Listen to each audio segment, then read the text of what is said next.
Good evening. We welcome you to tonight's debate sponsored by the League of Women Voters of Lackawanna County and the Political Science Department of the University of Scranton.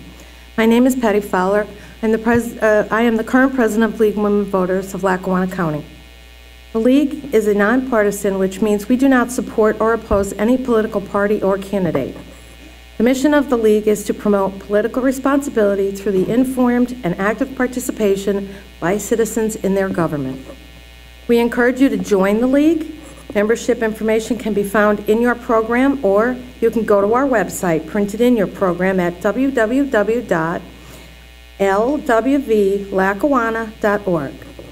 Please support our work by making a donation on your way out. Donations help us cover the costs, including recording, so that the debates can be viewed by a wider audience. Volunteers are at the back of the room and will be happy to accept your donation for the League. ECTV is taping tonight's debate. This is not a live broadcast. The taped debate will be aired on Comcast 19, local TV, so please check the ECTV schedule, which can be found in your program also. The taped debate will also be available on YouTube, links on our website. The most important event is next Election Day, Tuesday, May 15th. This is a primary election for candidates in the Democrat and/or Republican primaries in order to select their candidates to run in November. Candidates that you may vote for can be found at Vote 411, where you simply enter your address and party affiliation. This is also where you can confirm your polling place. Sample ballot can also be found at Lackawanna County Elections website. Please turn off and/or silence all cell phones or other devices. Please be aware that it is our policy that no person, candidate, or political group is allowed to use or edit any media from any League event for campaign purposes. Any use of the media requires the express written approval of the League. No excerpts or sound bites may be taken from tonight's discussion or debate. Tonight's debate is between the candidates for the Republican primary election of the 8th United States Congressional District, encompassing Wayne, Pike, Monroe, and Luzerne counties. Dr. Jean Harris will serve as our moderator for tonight's debate. Dr. Harris?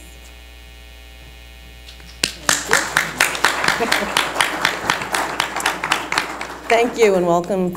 Thank you and welcome. How we're going to proceed tonight. I will initially give a brief intro of each candidate, so there's not going to be an opening statement. And then I will ask each candidate the same questions. Each candidate will have 2 minutes to answer each question. The candidates also have the opportunity for 3 one-minute rebuttals that they can use at any point, but time not used in the 2 minutes or the 1-minute rebuttals is not saved and can't be used again later in the debate.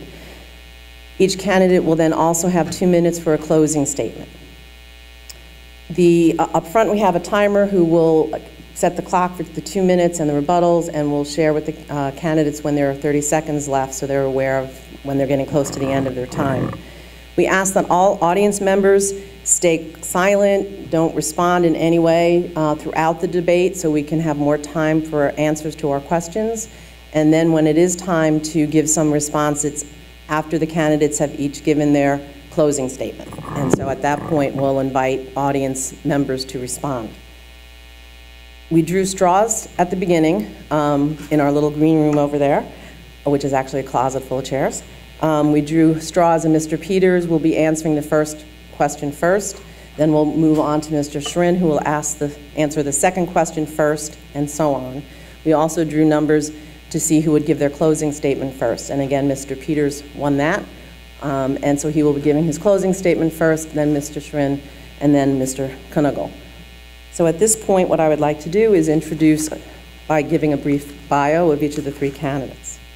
And as you can see, they're sitting up here in alphabetical order. So first, Mr. John Schrin. Mr. Schrin was born in Fountain Hill, Lehigh County, and currently resides in Palmer Township, Northampton County. He and his wife, Maria, have 3 children. The candidate is a graduate of Eastern Area High School. He earned a BA in Economics, Foreign Careers, as well as a BS in Industrial Engineering from Lehigh University. He also holds an MBA from Columbia University in Finance Marketing. This is Mr. Schrin's first time as a candidate for political office. He has served as chairman, board of advisors for the Lehigh University College of Business and Economics. He also has coached baseball, football, and basketball, and he is currently a partner in Circle Wealth Management. To his left is Mr. Cunigal. Did I say that right? Yes, you did. Okay. Mr. Cunigal is a resident of Springbrook in Lackawanna County, married for 43 years. He is the father of 2 daughters and the grandfather of 6. A graduate of North Pocono High School, he holds a BS in criminal justice from the University of Scranton and is a veteran of the U.S. Naval Reserve. This is Mr. Cunigal's first time as a political candidate. He served as president of the North Pocono Girls Softball League in the 1980s. He has been a small business owner for 30 years, is a retired state correctional officer, and he has worked as a real estate developer and in educational website development. To his left is Mr. Joe Peters. Mr. Peters was born in Scranton, Lackawanna County, and currently resides in the city. He has 1 son.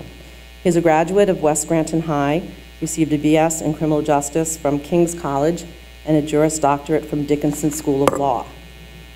In 2004, Mr. Peters was a candidate for Pennsylvania Auditor General, as well as a candidate in 2016 Republican Party for the Pennsylvania Attorney General's position. Mr. Peters served as a prosecutor in the Pennsylvania Office of Attorney General, as well as an assistant deputy director for state and local affairs in the Federal Drug Enforcement. He currently sits on the Terrorism Committee of the International Chief of Police. And with that, we will move to our questions. The first few questions deal with citizens' assessment of their government these days. So the first question, a little bit of an intro. Gallup polls throughout 2017 show that Americans are not happy with the national government. Americans are most frustrated with government in Washington, D.C. 28% of Americans say they are satisfied with the way the nation is being governed. Congress is the institution that Americans have the lowest confidence in, and they rate the honesty and ethics of members of Congress as the lowest among 22 professions included in the Gallup poll. Just 13% of Americans say they approve of Congress. This is only slightly higher than the all-time low of 9% approval rating that Congress had during the 2013 national government shutdown. So one has to wonder, why do you want to become a member of Congress, an institution that Americans currently hold in very low regard?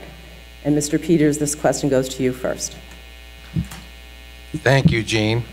Did I hear hail to the chief for a moment there? I heard something. Thank you for that.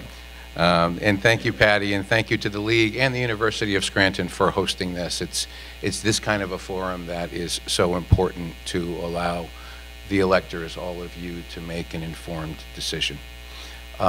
Those are some pretty scary numbers, 13% and as low as 9%. And I don't think they're a surprise to anybody. And frankly, that is why, in large part, I chose to run. If you put aside the issues and a skill set that I believe I have to deal with them, I think the only way to change the Congress, and therefore the perception of the Congress, is to change it from the inside out. President Trump often talks about draining the swamp. That number is emblematic of that need to drain that swamp. And I support him in that. And the best way, perhaps the only way, is to do it from the bottom up, to get members who are willing to stand on their own, and it's what I've done my whole life in law enforcement, simply do the right thing. You're owned by no one, you're accountable to everyone, and you just go there to serve your constituents, not the other way around. So things like the Freedom Caucus, I would join the Freedom Caucus because it's a sea change from within to change how Washington works. Thank you. Sure. The same question to you, Mr. Schrin. So with all those statistics, one has to wonder why you want to be a member of Congress. And thank you again to the League for having us here, and it's great to be at the U. You know, look, when we look and see where our country is today, It is a question where you'd say, is Congress really representative of American society? And I would respond and say, I don't think so. When we have close to 200 lawyers, career politicians, lobbyists that are in Washington, that's not who America is. And when I think about why am I running to represent the 8th District in Congress, I love my country, okay? I'm a person who's lived the American dream in the truest sense, in terms of starting as a lower middle class kid and able to succeed in life. And I look and I say, that opportunity is slipping for too many honest, hardworking Americans, and I want to make sure that that continues to be available. You know, I was bitten by the political bug early. My grandfather was very involved in the local politics in Fountain Hill, a little borough where I grew up. He was fire chief, he was a council member, and he ran for mayor. And he took me out at a young age and said, John, stand outside the poll, hand out information. But that political inspiration went dormant for many years, and it was during the death of an uncle 10 years ago at a eulogy where the priest said, what are you going to do with your dash? That I said, you know what? I'm tired. It was at the start of the financial crisis, and I said, I need to move on. I want to do something to serve the country, to go back to where I was raised and to make a difference. So that's really why I'm running at this point. I believe the expertise and experience I have as a businessman who has created thousands of jobs around the country is desperately needed in Northeast Pennsylvania. Thank you. Mr. Kunigal, the same question to you. Well, I guess because I'm from the working class, I totally see it completely different. I don't think it's a matter of electing the right people to change the system. People do not trust Congress because they're not involved in it. They're isolated from it. If they were closer to it, they wouldn't be so mistrusting. So it's not a matter of electing the right person. It's a matter of changing the system and getting the people involved. We are in the information age now, but it seems like we're in George Orwell's 1984, where you cannot trust anything that you see in the media. The commentators will decide who's going to win the debate tonight because they have the larger audience. The people here won't decide. You need to get the people involved, and I think it's public service through an electronic town hall that will give the people a real voice and give them a stake in the thing and something to say about the issues. They have to be involved if we're going to solve the problems of DC. Thank you.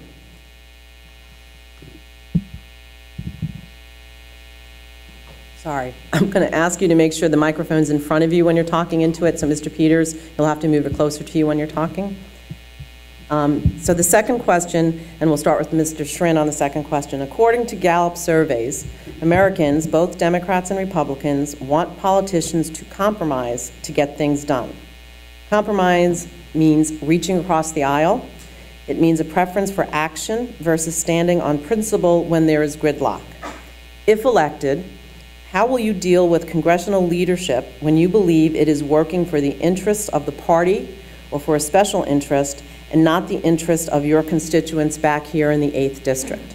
Mr. Schrin, this is for you first. Thank you.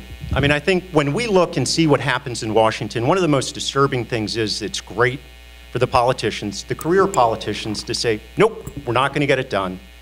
But getting things done is what I've done my entire life in terms of being able to reach deals, not where you compromise your principles, but where you're able to strike something that's a very toughly negotiated transaction, sticking to principles.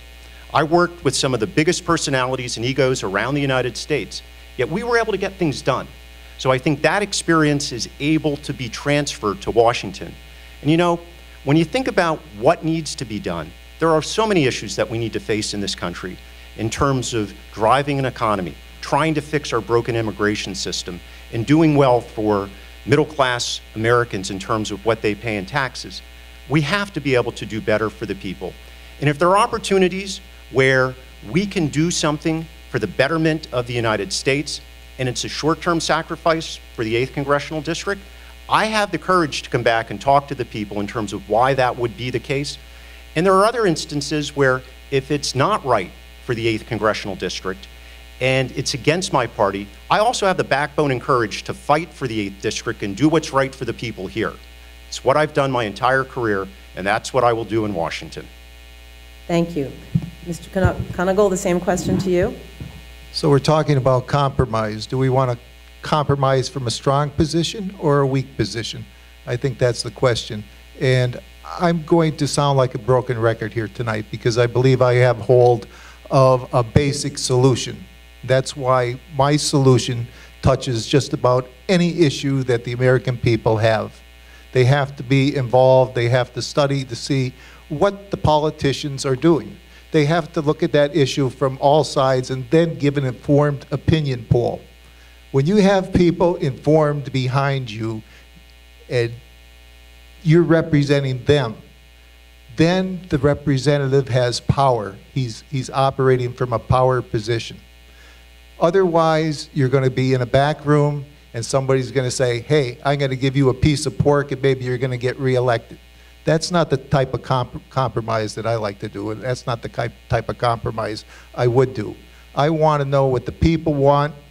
I want them to tell me what they want. I don't want somebody that doesn't know what they're talking about tell me what they want, though. I want them to understand the issue before they tell me what they want, and then organize their voice using the electronic town hall proposal that I am putting forward. It's time to move into the information age and can take control of this out of control government. I'm running because I'm totally disgusted with the corruption in this country. And that's how I'd operate, from a strong position, not from a weak position. Thank you. Mr. Peters? Yes, ma'am. You know, working in government and building consensus and bringing people together takes a special skill set. And it's not a boardroom where you have different kinds of rules and actually more flexibility. Working in government takes experience. It takes knowing the constituency and knowing the issues and knowing how government works.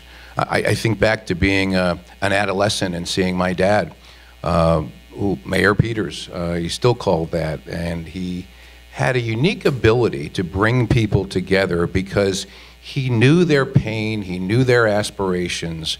He was a Republican mayor of immigrant parents in a 3-to-1 Democratic city. And that message to me resonated my whole career in terms of my work in government. And then when I take that to the next level, and I think about having worked in government at the state level for 6 attorneys general of both parties, for 2 presidents of the United States of both parties. They wanted me not for my politics, but for my expertise and my ability, and I hope my drive, and I hope my integrity. And we worked together, and I worked at the highest levels of the Congress. I can hit the ground running on day one. There is no learning curve for Joe Peters. I've already worked with many of the people and certainly all of the committees on both sides of the aisles. That's how I was able to, one of my assignments was to move the drug court program forward. It has people from prosecutors, defense attorneys, physicians, practitioners of all sorts who always fought with each other, but we were able to bring them together as a key tool in fighting this heroin opioid issue. That's how you work in government, through a lifetime of experience. Thank you. Thank you. The third question will start with Mr. Kunigal. According to the Brennan Center for Justice, there are 3 key areas where American elections are most vulnerable to political spending directed by foreign powers. The 3 areas include the internet, dark money groups that do not have to disclose to the government or the people who their donors are, and corporations and other business entities with substantial foreign ownership. Do you think political spending on U.S. elections by foreign powers is a problem for the integrity of U.S. elections? Please explain your position and any changes you think need to be made. Well, somebody that has to comply with the McCain-Feingold incumbent protection plan. I think I know a little bit about this. And I think I'd revert to the Bill of Rights that is written very simplistically. If you want to keep lawyers out of the decision-making and finding loopholes for somebody, it needs to be real simple. How about we have the internet, put everything that you receive immediately online so that the voters know where you're getting the money. Other than that, the criminals are going to find a way around it, because the law, the more complex the law gets, the easier it is for the criminal to exploit. Now, being a corrections officer also, I know criminals will do what criminals will do. So, simplicity, that's the key. Thank you. Excuse me, Mr. Peters, do you think political spending on U.S. elections by foreign powers is a problem for the integrity of U.S. elections? Please explain your position and any changes you think need to be made. Yes, foreign spending is always a problem and should not be allowed to impact our elections. It's difficult enough to track spending domestically within our own borders, money that flows into campaigns.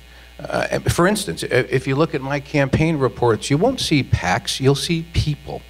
People with addresses, people who, out of their own willingness and transparency, are willing to stand up and say, yeah, I believe in Joe Peters, so I gave him $20, or whatever the number might be.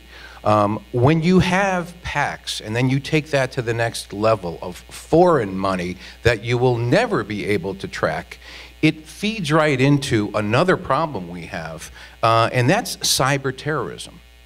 When you look at the threats to our nation at every level, whether it's threats to our voting machines, whether it's threats to our financial system, whether it's threats to our infrastructure, you know, all the valves that control all of the water that flows or the electrical grid, guess what the biggest threat is today? And I'm called upon on the Fox News channel as an expert on terrorism and have worked around the world beyond the White House on this issue. It used to be that it was the biggest army with the biggest tanks and the fastest jets. It has evolved now to being a cyber threat, a threat indigenous to us that we can't see, that we're a part of every day because we are online. So when you couple foreign money and the ability through cyber threats to impact donations, to impact voting, we need to stop it as quickly as possible and be ever vigilant. Thank you. Mr. Schrin, the same question to you. Sure. I mean, look, political spending by foreign parties is unacceptable. It's illegal. It shouldn't happen. And we need to make sure that as a country, we continue to make sure that as technology evolves, social media stops it. So when Joe talks about the money that people put in, for me, again, first-time candidate, you look and you see from a Federal Election Committee perspective, there's good filings in terms of reporting everybody individually who's filing, as well as any type of political action committee that may put money in. The one thing where you don't have real good information flow is around the super PACs and in terms of what they do. And that's an area where I would say that we want to go back and we want to spend more time thinking about, do we really want them to anonymously be influencing what takes place in our elections? And let me answer this in a slightly different way as well. When we look at what happened with the Facebook information that took place, that is something that when we look around the United States, the modern age in terms of what's happened has created an opportunity for people to manipulate data in a big way.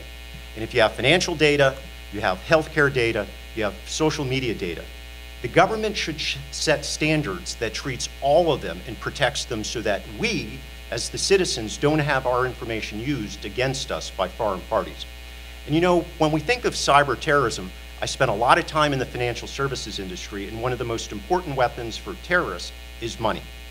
When we look at our susceptibility to being negatively impacted by terrorism, one of the places that we have to think a lot about is our electric grid. And it's not spoken about a lot, and there are companies from China, like Huawei, that have been trying to sell into our system, and our government has done a terrific job keeping them out of selling that equipment. so that they don't do things where there's embedded code and software where they could hurt us. So this is an issue, but you need to have people in Washington that understand it and the complexity. Thank you. And I'm now going to have to remind Mr. Schrin, move the microphone closer to you. Okay, sorry. No, it's only 2 microphones, so it makes it tough. I apologize for that. This next question will start with Mr. Peters. The revolving door is when individuals move into a government position in which they now regulate the private sector in which they were just working. And then, when they leave the public sector, they move back into the private sector that they were just regulating. The revolving door is a concern to many public interest groups, particularly when recent government workers become lobbyists for the private sector that they just regulated. Do you support an extended cooling-off period for public officials leaving government positions before they can lobby their recent colleagues in government? Why or why not? I absolutely do support a cooling-off period and an extended one as well. It is the way to ensure that people who want to serve you in government are there for the right reasons and not to feather their nest and gain access to information and to people that they could later parlay into a very profitable lobbying career. I would also say no to gifts. There's no reason a congressman or a congresswoman needs to be given tickets to a Super Bowl. You know, if anything, turn around and give them to a charity and make a Child's Day or auction them off for some other noble cause. Why would someone in Congress need to be given a gift to do their job? There's only one reason. So I would do away with not just require reporting of any money exchanged, any gifts, but just do away with it completely. And it removes the issue and solves the problem. Thank you. Excuse me, Mr. Schrin, the same question to you. Sure. So, I mean, this is very clear. It's very simple. Yes, we should have extended cooling off periods. It's crazy that we have people just continuing that loop of the swamp, going from some type of an elected position to a lobbyist and then potentially back again. We shouldn't have it. It should be extended very simply, period. And as far as gifts, I think Joe raises a good idea. I mean, the idea that you have any type of elected or even appointed regulatory official getting gifts, not sure. I mean, it's crazy that we'd want to do that in terms of undue influence that they could have put over them then by the companies giving the gifts. So very simple, shouldn't happen. Keep it clean and keep it simple. Thank you. Mr. Conigal, the question about a cooling off period to stop the revolving door? Well, it's such a simple, common sense thing that you don't want people leaving government and then influencing the people that they were just partnered up with. But we do, again, we have laws upon laws and trying to explain exactly what they shouldn't do. Like the cooling off thing is good. That's simplistic. Make it nice and long. But we really have to stay away from the long verbiage in any type of laws trying to explain exactly what they shouldn't be doing. They should be doing, avoiding any appearance of impropriety. But now it's just a legal term. Hopefully we get the electronic town hall and we get the people's input on this. That's what I'd like to see. They could discuss the issue in a better forum than we have right here. We can't solve the problem right here. But they could look at in typewritten form on the electronic town hall, all aspects of this, just what these rascals are up to and how they're doing it. And you would be surprised of the ideas that the average people could come up with, even when they're interacting with the professional people. The more input, the free exchange of ideas, you're going to get better solutions than if a politician tries to write a law to stop them from doing what they're doing. Thank you. This next question will start with Mr. Schrin. The Speaker of the House, Paul Ryan, announced that he will leave the House of Representatives at the end of this congressional session, so in January 2019. The Speaker of the House is the top leadership position in the House, and all House members get to vote on who will be the Speaker. What characteristics will you be looking for in the next House Speaker? The characteristics that I would look for, and hopefully everyone in this room, would be someone who has intellect, integrity, an understanding of how to get things done for the people of the United States in Congress. It's an incredibly important role. And there's been a lot of discussion and back and forth in the press over why Paul Ryan, Speaker Ryan, stepped down and what that meant in terms of the outlook for the Republicans in 2018. I'm the optimist. I actually think it was a wonderful thing that Paul Ryan stepped down. He did it on his terms, in terms of what was important to his family, so that he could spend time with them. He was able to achieve a piece of monumental legislation with the president to actually get the tax cuts and jobs bill passed faster than what President Reagan did in the 80s, and that's a big deal.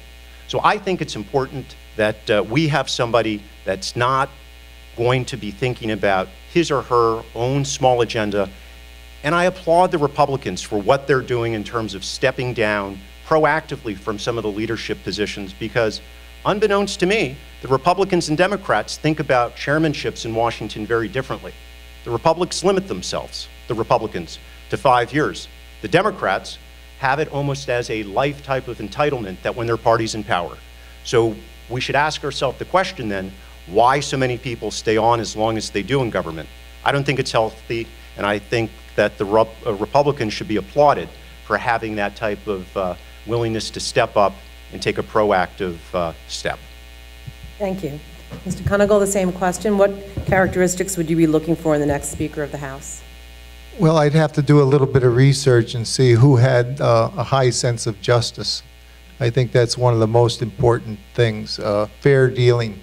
And I don't think we're going to find too many people in Congress with those qualifications. It's more backroom deals. But if I can't find anybody that I feel has a high sense of justice, I'm going to want to find somebody that's going to back President Trump's agenda, because I believe President Trump loves America, and he's going to do everything possible to make America great again. He wants to put the Trump stamp on America. And the Trump stamp is pure gold, and you can count on him to do whatever he can to make America great. So that's who I want to see as Speaker of the House, somebody that's going to back him. And let's get the wall built. Let's get some decent immigration policies. Anchor babies have to go to lottery system. President Trump is talking a lot of common sense, and that's one of my litmus tests for the next Speaker. Thank you. Mr. Peters? Thank you. I think in the next Speaker, not only do we need someone with a multifaceted skill set, knowledge of the system, but not an insider, knowledge of the issues, but being bipartisan and being able to bring people together. We need a fresh face, but not a babe in the woods. And what do I mean by that?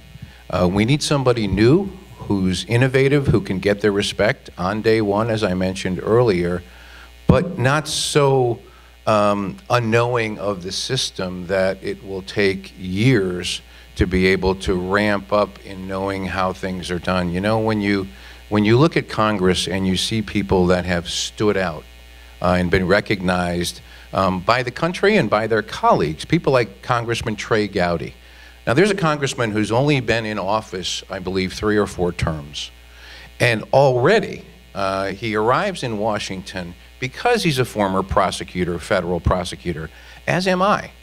He's seen as having integrity. He's proven himself. He's been a public servant. So what happens? Rather than him having to wait 20 years or 30 years through seniority and being told to sit in the back and raise your hand when we tell you, he's pushed up to the front, because that's the kind of face and image the Republican Party wants to be the chair of important committees like the Oversight Committee.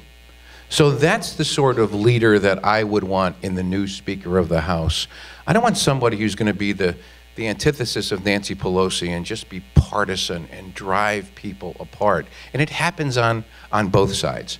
And I'll close with saying, and perhaps this will ensure the fact that I just want to go there to do the job. I will term limit myself. Thank you. Thank you. We're now going to talk some money issues and policy issues. So first, a little bit about the deficit. In 2017, President Trump signed into law a major tax reform, first since 1986 with Reagan's reform. That was a bipartisan bill. The Congressional Budget Office, a nonpartisan office serving Congress, forecasts that the new tax system will reduce government revenue by $1.3 trillion in the next decade.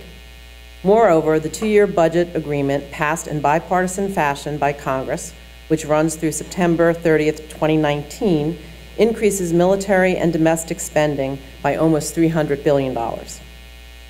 The Congressional Budget Office does not support the argument that economic growth will offset the impact of the tax law on the expanding deficit. The CBO also projected that the deficit will exceed $1 trillion in 2020. So, Mr. Knuckle, this question is to you first.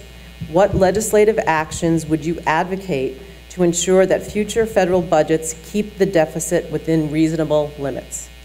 Well, first of all, I don't think we can blame President Trump for signing that bill.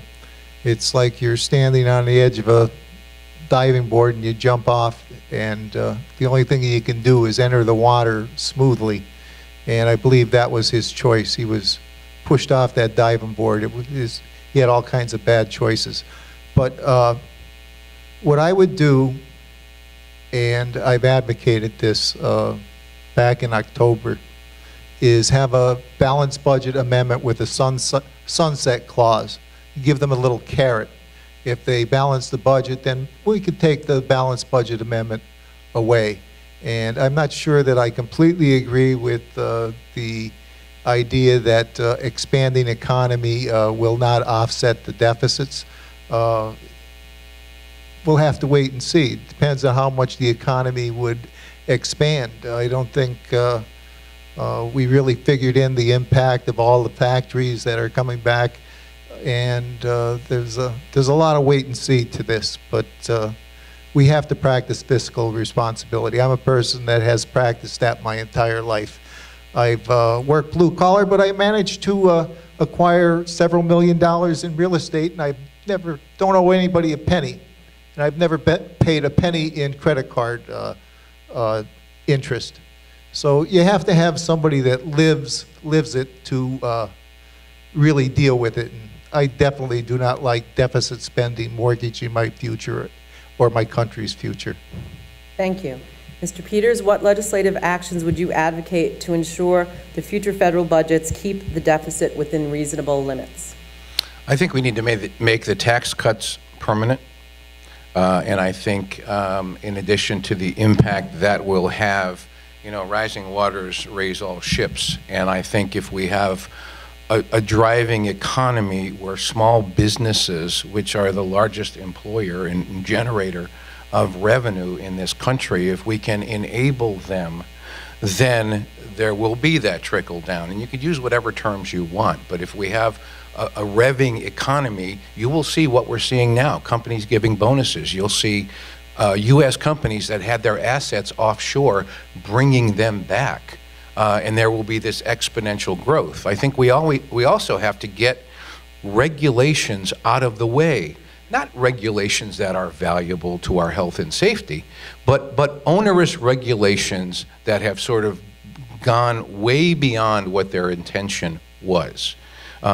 Natural gas drilling, Marcellus Shale. In Wayne County, they can't do it. Those citizens can't take advantage of safe natural gas drilling because the Delaware River Basin Commission says they can't. It's not safe. Yet, the Susquehanna River Basin Commission says it's okay, and farm families have been thriving because they can save their farms by getting revenue from Marcellus Shale horizontal drilling, and it's been done safely and consistently. So why should two regulatory entities be allowed to dictate the future of farm families? It's just one example, and there are legion of others. One last one is, if we can link our policy decisions to spending, like the border, if we can control illegal immigration, and if we can control our border, which we have an obligation as a nation, no nation lets their borders be open. It's insane. We need to support the president, and that will stop all of the ancillary problems of drug trafficking, money laundering, human trafficking. Thank you. I apologize. Mr. Schrin, the same question to you. What legislative actions would you advocate to ensure that the future federal budgets keep the deficit reasonable? So look, the legislation that was passed in terms of the Tax Cuts and Jobs Act is one of the most powerful things that's going to happen in this country, perhaps in 2 or 3 decades. And it's something where I actually disagree with the perspective that it's not going to have a big enough impact to drive down the deficit going forward. Because when you unleash the innovativeness, the power of American companies to invest back in the United States, because they now have a tax rate that's competitive with the rest of the world, that is going to drive growth to a higher level than what we otherwise would have had. And just small changes in growth in the United States economy, when you have a $20 trillion economy, 0.5% a year is another $100 billion of growth in this country, which means that you generate more money so that you have more money for social programs, to pay for the military, and take care of other things. So I'm actually more optimistic, and I think the Republicans have not done a good enough job selling the power, but we have to be patient. And I think, unfortunately, Americans like to have the instant gratification in terms of what takes place. The one thing I would like to see changed in the Tax Cut Act is that the tax cuts for middle-class Americans are due to sunset. And that's something that I would like to see extended and become permanent, because those are the people that actually need to get the break in terms of the taxes that they're paying. I also look as an outsider and think about the CEOs of the states, the governors. They oftentimes have line item vetoes in terms of what takes place in their budgets at the state level. You know, the federal government, they come together, and Bob's right. The president was forced to look at a bill where there was a lot of pork in it and there was no way to do anything with it. We need to come up as a nation to come up and have a program where you can focus more and take the pork out of these bills as they're coming through to be signed. Thank you. A little bit more on spending policy. Currently, the majority of the federal budget pays for mandatory spending programs, including Social Security, which is about 1/3 of the total federal budget, Medicare and Medicaid, as well as the interest on the national debt. So that's the bulk of the federal budget. The government has legal obligations to pay these costs. There is no discretion. So this question focuses on the discretionary money that goes to defense. Defense spending consumes roughly 50% of the national discretionary spending. So what's left over after mandatory spending? And this question goes to Mr. Peters. What are your priorities to ensure our national defense capability is modern, ready, and effective? And can your priorities be fulfilled without increasing the percent of discretionary spending that pays for our defense? I think defense spending should be among the nation's priorities. If we don't have a safe and secure nation, we don't have anything, no matter how thriving our economy, no matter how good our health care. If we have to be vulnerable and be concerned about attacks, I mentioned earlier about the cyber attacks. You know, you don't need the billions of dollars in hard assets that you used to need in those tanks and in those planes and in those battleships. As much as you need now a very literate and high-tech fighting force, because it's about cyber warfare. We need to, the president just the other day talked about starting a 6th branch of the armed services, calling it a space force. And I think that's a recognition of his innovation and his forward thinking by realizing that the new frontier of battles is about the cyberspace and the actual space. So we need to spend for us to be secure. And I think if we're smart about it, we can actually save money rather than waste it. Thank you. Mr. Schrin, what are your priorities to ensure national defense capability is modern, ready, and effective? And can your priorities be fulfilled without increasing the percentage of discretionary spending that pays for our defense? I think it can. And look, we need to remember that the framers of this country, as they set it up, the single most important thing for the federal government to do is to protect the citizens of this country. Period. End of story.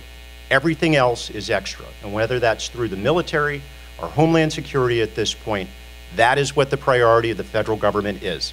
I've never worked for a government agency, okay? My answer to trying to solve problems is not to come up with bigger government or increased regulations or law.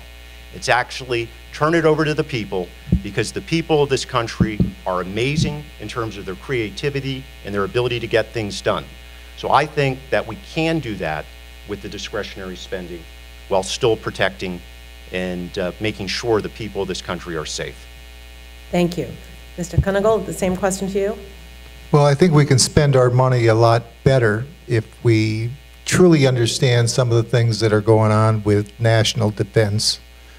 I believe the National Security Agency today is a threat to national security because of all the secrecy. We have to start dealing with this. Power corrupts, absolute power corrupts absolutely. What these national security agencies and all of these secret agencies surrounding them have is absolute power. There's no oversight on what they're spending. There's reports that there's trillions of dollars that are journal entries in the Defense Department. Just a journal entry that they can't account for it, so it goes away. Once they say, oh, we're short here. That's backroom deals. We need more openness. We need to get rid of some of the secrecy. The congressional oversight is not working because they've figured out how to control the congressman. We have to put a time limit on what things are kept secret. 50 years isn't working. The secrets have to come out in somebody's lifetime so that they have a price to pay for all of the terrible things that the American people would never agree to have them do around the world. We have to have the American people support our defense. That's a biggie. And to do that, let's start dealing with the secrecy in government and clean it up. Thank you. A rebuttal? Gene, may I? Mr. Please? Peters, yep. And not so much to rebut what Bob said, but to just add to that. There's one asset on which, when we think about defense spending, it is clear we are not spending enough, and that is our veterans and recruiting for the armed forces. You know, we can have all the equipment in the world and all the technology in the world, but unless you have the best and the brightest operating it, and unless you repay that debt to them when their service is through, then we have nothing. As in any enterprise, it's all about the people. When I used to make technology for the Secret Service, I'll never forget, the lead agent said to me, I need something that can be operated by my least capable agent. So let's focus on the people. Let's take care of their families when they're deployed. Let's look out for PTSD over there before we deal with it when they come back. Let's have the VA be more responsive. It's a good organization. Let's give everybody a card they can take to any doctor. We already do it with Medicare and Medicaid. Why not do it for our vets? Stop PTSD and the 22 suicides a day we see with our vets. Thank you. The next question deals with health care, and we're going to start with Mr. Schren.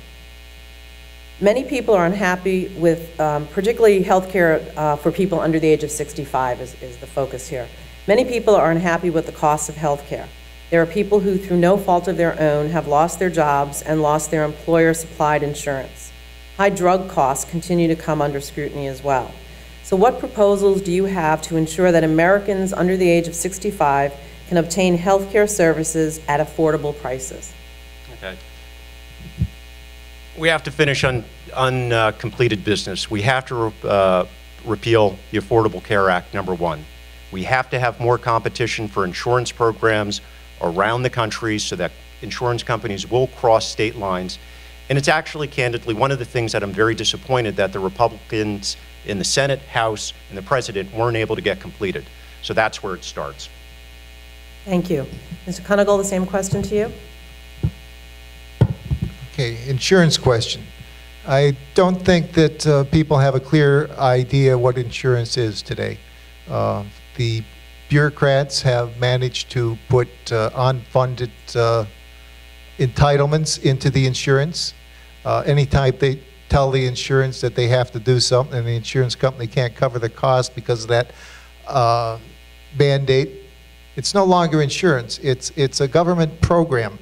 So if we're going to try and solve the healthcare problem, we have to have honest bookkeeping. We have to see what the government mandates are, and if they actually are entitlement programs, fund them. Sure, fund them, like people with pre-existing conditions. If the insurance company cannot handle that, it becomes a unfunded mandate. So fund it a different way. Don't play games with the books. That's number one, because you make the problem more complex. And the idea to solve problems from a construction standpoint, you have to find the basic problems and then separate them out so that you can actually work with it. So if we're going to work with health insurance, let's do some honest bookkeeping to start with. And then if we're going to have mandates, let's figure out how to fund those mandates separately. And don't call it insurance if it's not insurance. Mr. Peters? I don't think we should have mandates, frankly.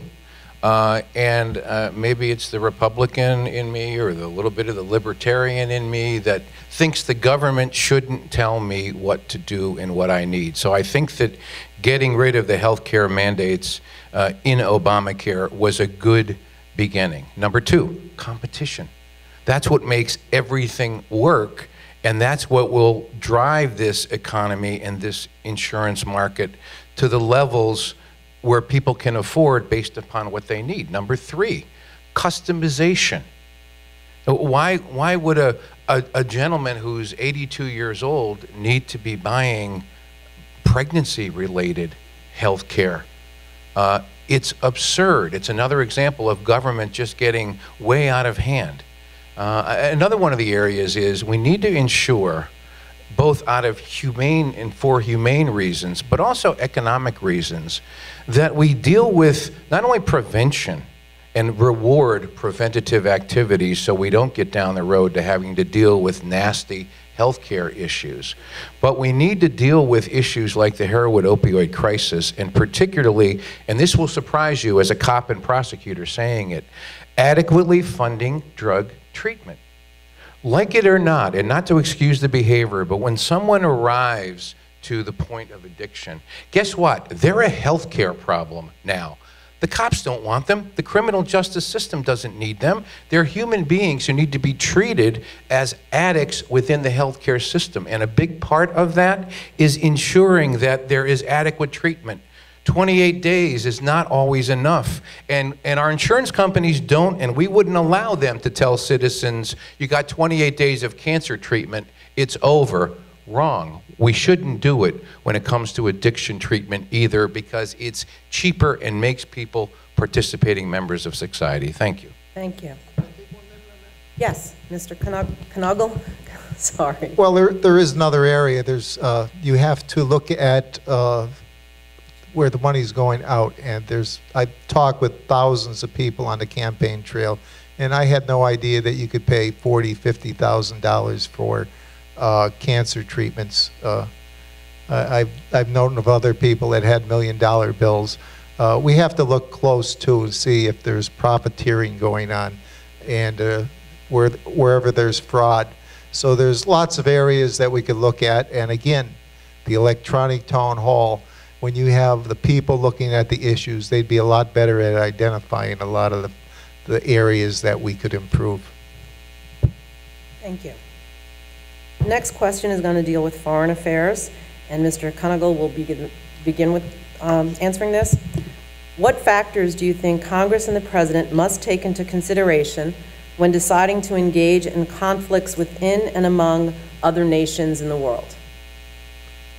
Oh, that's a good topic for me, because I love Theodore Roosevelt, and people don't realize that they just remember him as the big stick guy, but he was a master diplomat. I would encourage anybody to read about how he negotiated the peace between Japan and Russia. You have to talk softly. Wars have to be absolutely the last resort, and Theodore Roosevelt had a idea on that too.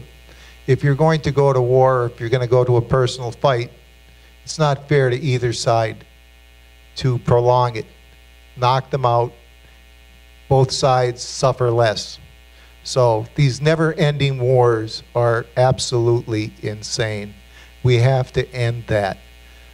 If we're going to go to war, we're going to go to war. It's got to be a just war, and it's got to be fought and finished. That's the way it should be. Thank you. Mr. Peters, what factors do you think Congress and the President must take into consideration when deciding to engage in conflicts within and among nations in the world? Diplomacy first. And sometimes we don't always default to that. We always want to talk tough, and we need to talk smart, and we need to talk. So I think in every theater around this world, and who would have thought that the leader of North Korea would be willing to talk? And that's because President Trump gave diplomacy a chance. So that's first. Secondly, we need a well-funded military. You know, it's peace through strength, as has been said before. Ronald Reagan knew how to do it. And if we are going to enter into a conflict, we need to first assess civilian casualties so we don't have them and look to prevent them. We need to assess our military casualties potentially. We need asset targeting that's smart and will make an effort. We need to use things like drones that we can prevent our own forces from being in harm's way. And we need to limit the conflicts. But when we go hard and fast, and it ends, and let that be the deterrent to the next country that wants to pick a fight or do something they shouldn't. Thank you. Mr. Schrin? You know, having our men and women's lives put at risk is one of the hardest decisions for the President and Congress to make. And I think we need to have an extremely high bar in terms of what we do if we're going to put people's lives at risk. We don't need to stick our nose into as many conflicts as we have around the world. And we need to make certain that it truly is something where America's interest, priority interests, are at risk and it in some way will negatively impact us. I look at what President Trump did in Asia. And he did give diplomacy a chance, but he did something more. He thought outside the box, okay? And he was bringing common sense and a business person's perspective in terms of negotiation. He did something that was unprecedented with his first phone call when he was sworn into office. He didn't call Xi in China. He actually called the head of Taiwan. And you know what that did? It shook up China. They had no idea what to do with the United States and how we were going to move forward. That was the initial domino to start at China to work with us cooperatively to get the North Koreans to the table. And he actually achieved something that presidents for decades before him was unable to do. That is extraordinary. Whether or not it's ultimately going to result in a peaceful resolution and nuclear arms coming off the Korean Peninsula, it's to be determined. But I think that type of thinking about how we handle foreign policy is very helpful. So when we look at that, we also have to remember any general will tell us that the strongest weapon we have as a country is our economy. General McChrystal has said that repeatedly. General after general will say that. So make no mistake, a strong economy is our single most important weapon. Thank you. Mr. Peters will answer the next question first, and this deals with firearms. As is true for all rights guaranteed in the U.S. Constitution, no right is absolute. Our governments must balance often conflicting individual rights of each person to life, liberty, and the pursuit of happiness, and the government's obligations to protect public health, safety, and security. What do you believe is the proper balance among conflicting individual rights and collective rights to public safety, health, and security with regard to firearms? The proper balance really comes out of analyzing the heart of the problem. And the Bill of Rights is where we start, and the Second Amendment is key to that Bill of Rights. But I say what I'm going to say not just because I'm a life member of the NRA or having run before and been given an A rating, but out of recognition that the problem doesn't lie in the way a certain gun looks, or even in many respects the way it operates. People talk about assault weapons.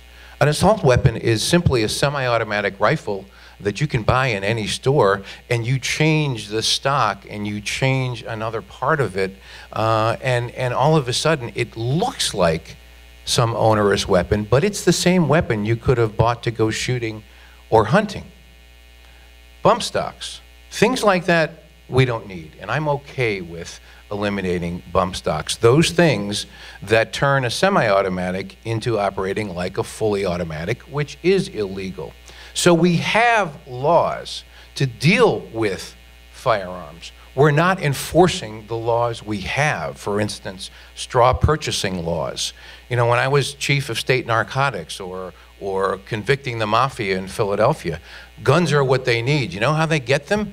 They either steal them or they get them through straw purchases, having someone else go buy a gun legally. So it's not really about the gun. It's about enforcing the laws we have, going after the criminals, and most importantly, looking at our mental health laws. Because if someone is affected enough mentally that they're going to kill you, you could take every gun away and they're going to rent a truck and run you over on a bike path. Or they're going to get a pressure cooker like the Tsarnaev brothers at the Boston Marathon, and they're going to fill it with nuts and bolts and create a bomb. So it's about mental illness. It's not about the guns. Thank you. Mr. Schren? Sure. I am also a life member of the NRA, and having not run for political office before, I don't have a rating, but I will. And you can count on me to defend the Second Amendment, period, okay? And I will tell you, it doesn't matter what's in your hand. It matters if there's evil in someone's heart. That's what's going to drive them to do something bad. And I do agree that we need to look at mental health, we need to look at family value and the teachings that are taking place in homes in terms of gun safety. I mean, look, I remember my grandfather Howard teaching me the importance of gun safety when I learned to hunt at White Deer Lake in Pike County. There was never a question in terms of treating the weapon as something that was very serious and can cause great harm. So healthcare, family values, and teaching. And then the last thing I think as a nation we need to step back and really think about is the violence that we see on TV, the violence in video games has dehumanized human life. And you know what? That's something that we should deal with. Thank you. Mr. Kunigal? Second Amendment is one of our most basic rights. We have to realize why it was written. It's written for self-protection, but not just against the criminal, against the tyrannical government. When you see the fake news today and how things are distorted, you could really see how a government could become tyrannical.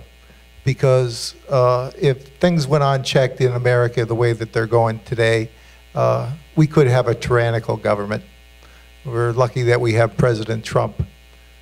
But like I said, I like the simplicity of the Second Amendment. Anytime you try to add to it, you're going to give the criminals more loopholes. Leave the Second Amendment go. John, I must say that you scared me when I saw you give an interview on the Sam Lassant show, and you said that hunters need to put meat on the table. That seemed like a code word to me for gun control. So I'm an advocate of the Bill of Rights staying exactly the way that they are without adding more verbiage to them and making more loopholes for criminals. Plain and simple. Thank you. Mr. Schren? Yeah, I'd like an opportunity for a rebuttal. Bob, I mean, the comment about hunters putting food on the table, as I said, I grew up in a lower middle class family. My grandfather worked as a steel worker, but he was also trained as a butcher, okay? So I knew full well the number of men that hunted, that put food on the table to feed their families during the winter, okay? And I think that's something throughout our district that there are many families that actually look to the meat that comes from a deer, okay, so that's not code for anything. I will defend the Second Amendment, period. Thank you. The next question, we'll start with Mr. Schrin first, and this deals with legal immigration. What do you believe are the appropriate objectives of the United States program for legal immigration? The objectives for legal immigration. You know, look, legal immigration, and I am the beneficiary of legal immigration. I've been married for 30 years to a wonderful woman who came to the United States, sight unseen, from Tegucigalpa, Honduras. We met at Lehigh University. We've been life partners. We have 3 wonderful children. Legal immigration is one of the things that has differentiated the United States versus many other nations on this earth. And it's something that we need to continue to have, but it needs to be legal. I am a staunch supporter of the President's program, an initiative to secure our borders. And it's not just a southern border. We need to control immigration to this country in terms of people that overstay visas. But again, we need to look and say, from a legal immigration perspective, what are the needs that we have as a country in terms of the skills that are necessary to continue to drive and expand our economy, whether they're technical, whether they're medical, whether there are people that are necessary to work in the farm community. Because you know what? There are people that are needed to harvest crops around the country where we may not have enough of them. But first and foremost, before we do anything around legal immigration, we need to stop the leak that we have at this point and secure our borders. Thank you. Mr. Kunigal, the same question to you. What do you believe are the appropriate objectives of the United States program for legal immigration? Well, if we need skilled workers, we should definitely bring in skilled workers and other people that we need into this country, but they shouldn't remain isolated in a little tiny group. They should become Americanized, so to speak. We don't want to destroy our culture by having a whole bunch of different little Chinatowns, or that's just one example of like a city that, but if it expands even more into different ethnic groups that never amalgamate into the society, then we lose our culture. Yes, we want legal immigration, but we don't want them to be isolated. We want them to be part of our American culture. And the illegal immigration, I think we have to look at where the basic problem started. And from a small business owner, I know that where the problem started was that good-hearted people started giving people benefits when they weren't working, and that ended up having people being paid not to work, which caused employers to hire illegal aliens and people to overlook the fact that companies were hiring illegal aliens. So it's not a simple thing of controlling immigration into the country.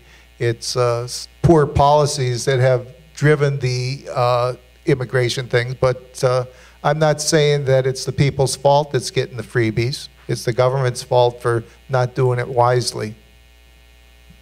Thank you. Mr. Peters, the question to you. What do you believe are the appropriate objectives for the United States program for legal immigration?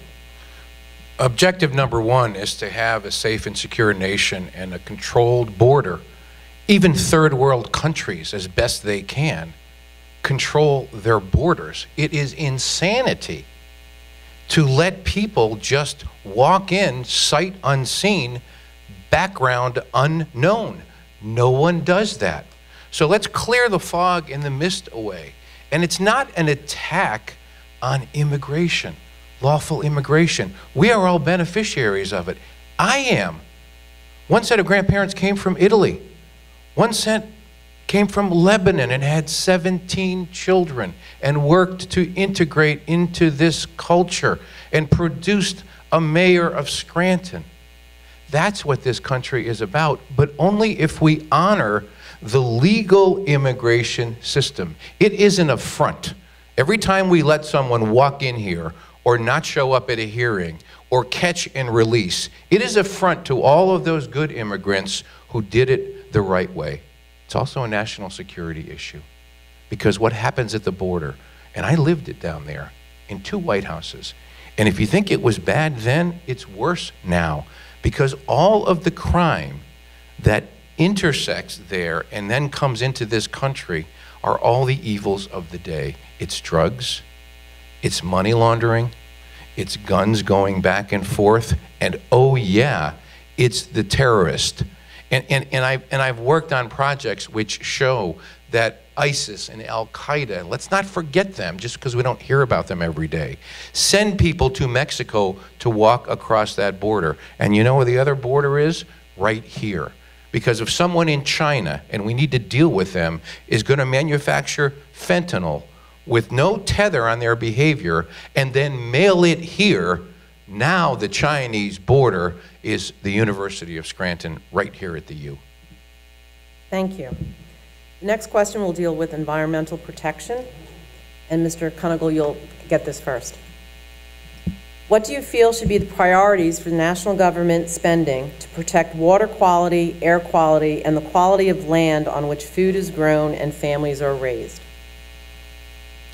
Well, I don't know how you can put a value on saving the environment, but we have to. It's not only the environment. Theodore Roosevelt understood that the forests are the lungs of the world. We talk about gas pollution and carbon tax and everything, but somehow we forgot about the rainforest being cut down in South America. We should be collecting some money maybe and paying those people not to cut down their forests. We can't ask them not to, but maybe we could make it profitable for them not to cut them down. I'm not sure how we fund it. Taxes are always a shell game. Nobody likes to pay the tax. The first tax we ever had was caused the whiskey rebellion. And politicians just shift the tax around, and we have a constant battle. We can have over-regulation, though. There's a lot of environmental wackos that have used the environmental movement to shut down the extraction of needed natural resources. Theodore Roosevelt set stuff aside, but he said that it shouldn't be set aside forever. It should be set aside until the people need to use it and use it wisely. So there's a real balancing act here. There's a lot of wackos involved, shutting things down for upon lies, actually. We have to get to the truth of the matter. Electronic town hall would help us get to a lot of truth, because once you get a whole bunch of people talking about it, you can figure out where the lies are coming from. Thank you. The same question to you, Mr. Peters. Thank you. It's without question, and you almost don't even need to ask the question, do we need to protect our environment? Of course we do. And I think everybody in this room, wherever you stand ideologically, gets that. And if you're a hunter or a sportsman, you get it even more. Now, typically, they're conservative people, NRA members, hunters, etc. But they are among the most strident protectors of our environment. You know, I know my dad, he makes my brother close his medical practice. He makes me show up. He makes his grandson Max show up at the hunting cabin on the first day of deer season, like it or not, because it's about a tradition and it's about enjoying each other and the land. We need it to survive and we need it to enjoy. I think what we need to look at, though, too, is all of the ancillary things that we do in the name of protecting the environment, but not necessarily having the impact, and they become a Trojan horse, and they become an excuse. As I mentioned earlier, telling which farm families can benefit because you're in this county and you in the neighboring county can't. It's unfair and it's unforgivable that a commission that nobody elected is telling farm families in Wayne County that they can't benefit from the natural gas. And you know what else that Marcellus does? It gives us energy independence. We are the 5th largest nation in northeastern Pennsylvania in gas production if we were a country. And we need to get out of the farm family's way. We can't tell them that if their tractor makes a ditch and water collects in that ditch, there is a law, believe it or not, called Waters of the U.S., WOTUS, which says to a farmer, you can't mess with that ditch unless you get a permit and permission. It's absurd, and it has to stop, the overregulation. Thank you. Mr. Schrin, the question to you.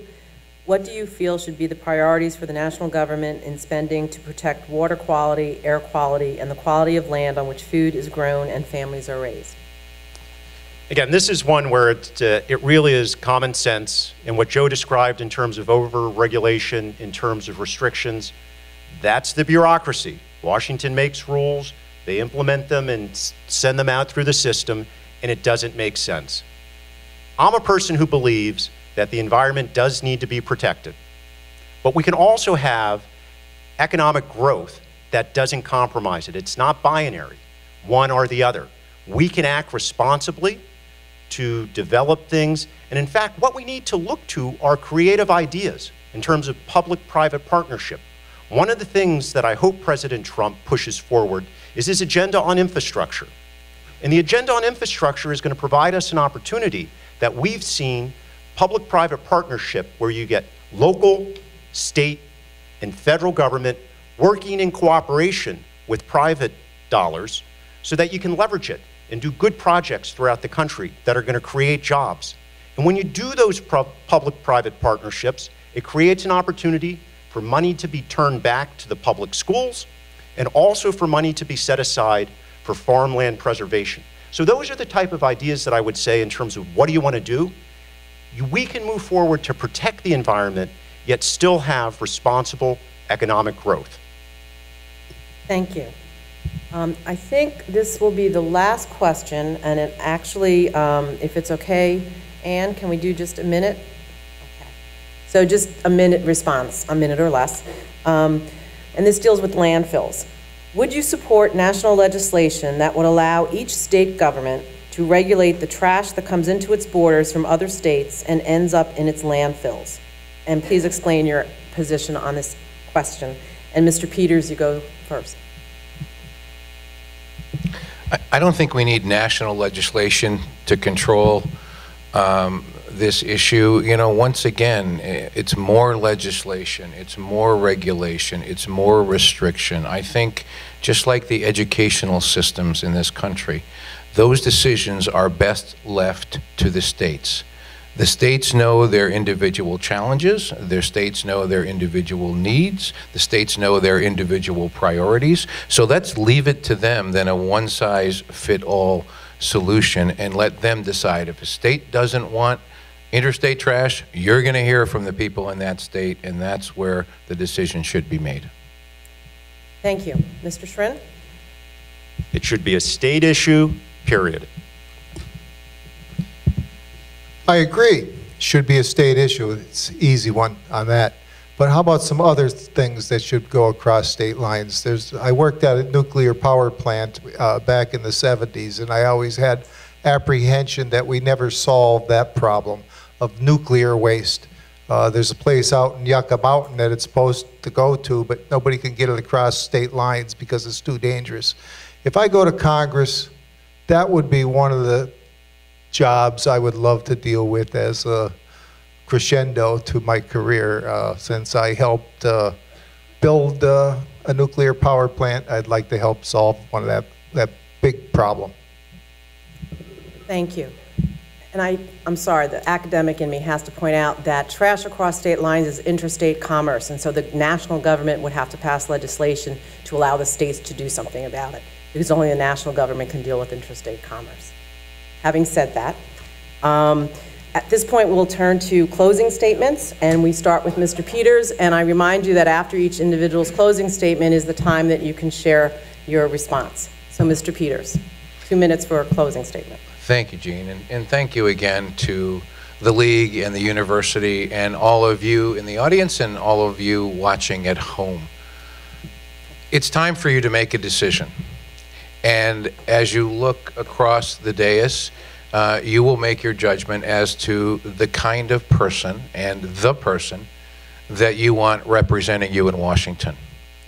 And I would submit in a humble way that you would want a person who has the skill sets on day one, who knows the issues, who knows how the government operates, who can take head on the issues like heroin opioids and dealing with the physicians and the healthcare and the terrorists and all of those things that make our lives unsettled.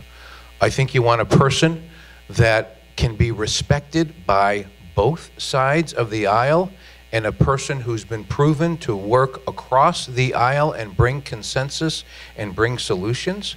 A person who, because of their integrity, you know, when the mafia case that I was involved with ended, the Associated Press called me and my fellow prosecutors the modern day untouchables. Now, that wasn't my mother or my dad saying that, and that left an imprint on me that that's the kind of person that I want to be in whatever I do in life. So you can count on Joe Peters going to Washington, not being controlled by anybody, not being owned by anybody, not being obligated to anybody, and simply doing the right thing and answering to my constituents. And finally, I ask my opponents in this race, and we started off very well. We started off in a very positive campaign, and I remember commending each of them at every turn when we were together, that that's the way it should be, and how refreshing it was to be in a campaign where it was about the issues. And then that turned, and my own campaign wanted me to start attacking Mr. Schrin's And I'm residency. sorry, but your time is up, and so Okay. I'm going to ask Thank you you. to end there. Thank you. Thank you. Mr. Schrin? Sure. I'd like to start just by quickly saying to Joe, there was no negative campaign. If factual is negative, that's a different version of negative. The voters, excuse me, it's my time. Yes. The voters are going to make an extremely important decision on May 15th. They need to select an individual that has Northeastern Pennsylvania values in his heart. They need to think about who is going to go to Washington, fight for them, get results, and make the economy in Northeast Pennsylvania work for them. I'm a person, as I said before, that's never run for public office before, has never worked for the government, and I'm unbelievably proud of my record of creating jobs in the private sector with new companies and old companies. I want to go to Washington to represent every one of the counties that is in this district. I've been humbled traveling around. I've put on over 10,000 miles traveling, crisscrossing the county, going everywhere to find small businesses, individuals, listening to the issues that they have, that drive them, where the federal government has been intrusive or where they need help. I will be a person who goes to Washington that I want you to feel proud walking around in this district saying, John Schrin is my congressman. And perhaps, like Representative McDade, leaving a mark in terms of big pieces of projects that got done, like the Toby Hanna Depot or the Wilkes-Barre-Scranton Airport. Those are the type of projects, and we have jewels in this district that we need to be able to tap, recognize, and drive growth here. And it's a business person's perspective that I believe needs to go to Washington to help drive the economy here. And I humbly ask for your support and vote on May 15th. Thank you.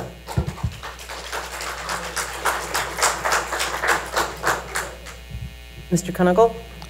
We have a bureaucracy that paralyzes anybody that we send to Washington, D.C. You get to Washington, and if you want to get something done, the first thing you do is look around and see if you can form some type of coalition, and you're already watering down what you want to do. And then the next thing you know, you have a party boss tapping you on the shoulder saying, hey, you're going to vote for a lot of stuff that you may not like, and I might give you a little crumb to take back to your constituents if you're a good boy. That's the type of system that we have down there. That's why we're not getting any good policies. Now, maybe my opponents here could work in that type of environment, but I don't want to. I don't want to be a patsy. I want to go down and represent the American people and my constituents. And the way to solve that problem is to have the people's voice behind me so that I'm not groveling, asking for favors. Those other 400 534 representatives need to hear the people behind me telling me what they want me to do because they've studied the issue in an electronic town hall and they know what they want. Now, we can stay in George Orwell's 1984 novel where we don't know right from wrong and fake news is in control, or we can take a step into the information age and create an electronic town hall and solve the basic problem that's creating the paralysis.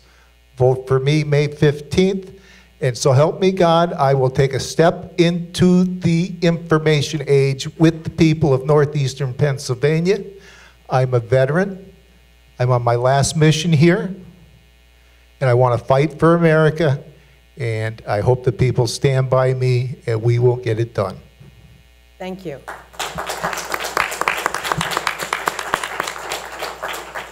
I want to thank our Republican candidates and all the audience for being here with us tonight, both the League of Women Voters of Lackawanna County and the University of Scranton. Hope that you learned something tonight that will help you with your voting choices on May 15th. Don't forget to vote on May 15th. Thank you.